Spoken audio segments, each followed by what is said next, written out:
Welcome to ICEF Monitor's weekly news roundup, keeping you up to date with all the latest trends and developments in our sector. I'm Lucinda Bowden, and here are this week's top stories. Demand for in-person study continues to be strong alongside a growth in online and hybrid programmes. That's according to a recent study of education agents. Also this week, international students with plans to study in the United States can expect to pay higher visa processing fees, according to a proposal from the State Department. Despite its borders being closed, New Zealand has launched a new website to help students around the world access their university study programmes, including offshore delivery options, as well as connections with student recruitment agents. And we have a new episode in our continuing ICEF Podcast series, where we discuss some of the trends shaping student mobility and take a look back at the most important developments and insights for our sector over the past year. Don't forget to subscribe to our website, icefmonitor.com, for additional market intelligence for international student recruitment. A recent survey of education agents highlights continuing strong demand for in-person study, but alongside that, a growing openness to online and hybrid programmes. 4 out of 5 education agents who took part in the survey report important shifts in student and parent priorities, with a greater emphasis on affordability and employment outcomes.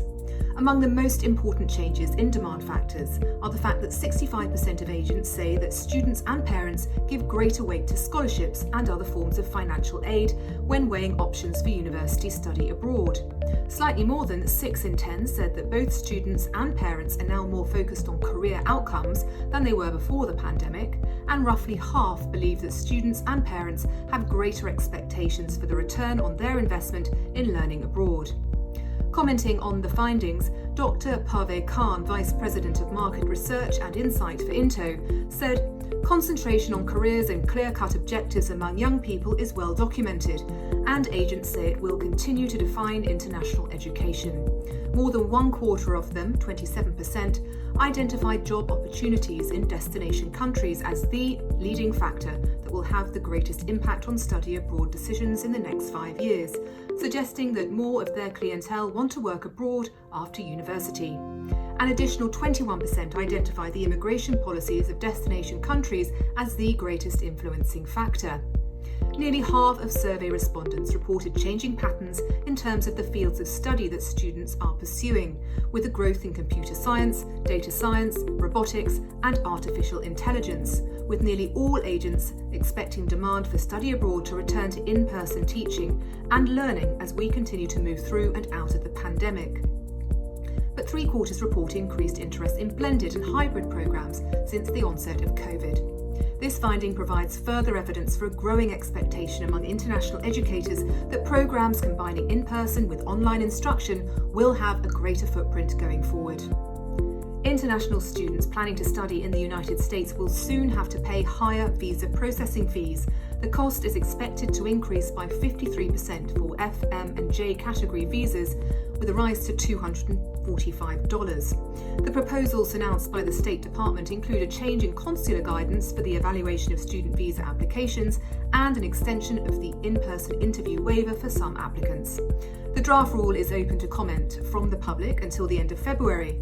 Under the proposals, consular officials will be given more discretion in determining students' intentions for coming to study in the United States.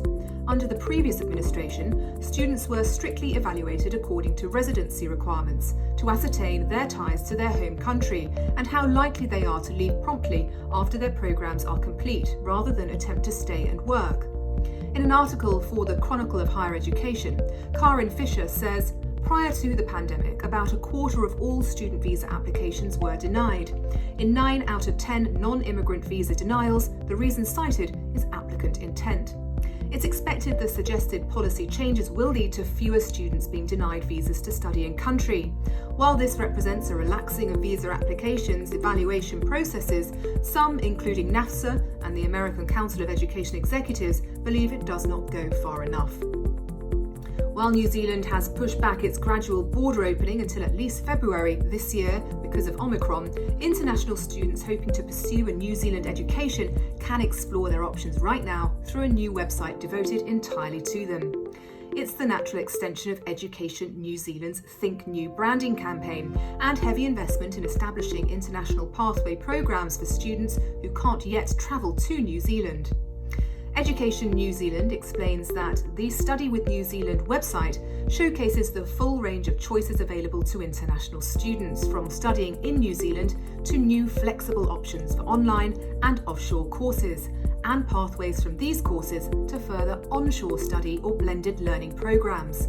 It replaces the Study in New Zealand site. The new branding also represents a strategic branding shift. The emphasis is now on study with New Zealand at a time when studying in New Zealand is impossible for most international students. There are currently fewer than 20,000 international students in New Zealand. In a normal year, if we compare to pre-COVID levels, there would normally be more than 100,000. And finally, the latest episode of the ICEF podcast is now available.